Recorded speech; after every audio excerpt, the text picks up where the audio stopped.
Kia ora, I'm David Chaston with 90 at 9, brought to you by interest.co.nz. This week get everything you need to know in 90 seconds at 9 o'clock, with news that although American stimulus funds are now just being released, there is nervousness about whether they'll really juice up their recovery or will recipients just pay down debt.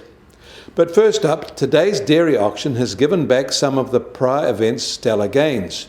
You will recall it rose 15% 2 weeks ago, but today it slipped 3.8% in US dollar terms, down 2.6% in New Zealand dollar terms.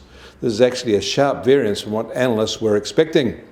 The average of their expectations was another gain of 9.5%, which in hindsight has proven to be quite unrealistic. The key whole milk powder price fell 6.2% and correcting the 20% jump last time. Skim milk powder held the line, however, up 0.7%.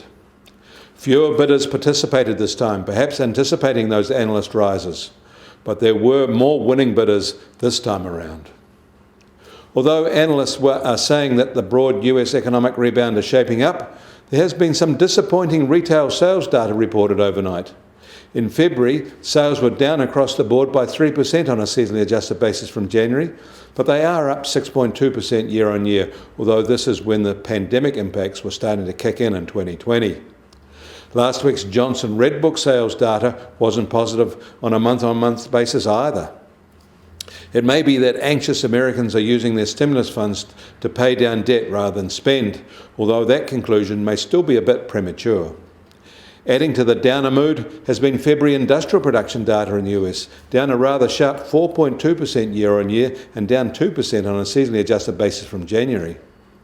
The US isn't the only country to report worse industrial production data. Japan was down 5.2% year on year, although that too is pandemic affected. Month on month, they're up 4.3%, and that's probably a more telling indicator of where they're heading now. The US Treasury 10-year yield is up 2 basis points from yesterday at just over 1.62%. The price of gold starts today up $3 in New York at $1,732 an ounce. And oil prices have dipped about $1 and now just over $64.50 a barrel in the US, while the international price is now just under $68 a barrel.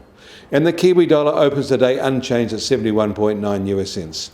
Against the Australian dollar, we're softish at 92.8 Australian cents, and against the euro, we're firmish at 60.4 euro cents. That means our trade-weighted index is unchanged at 74.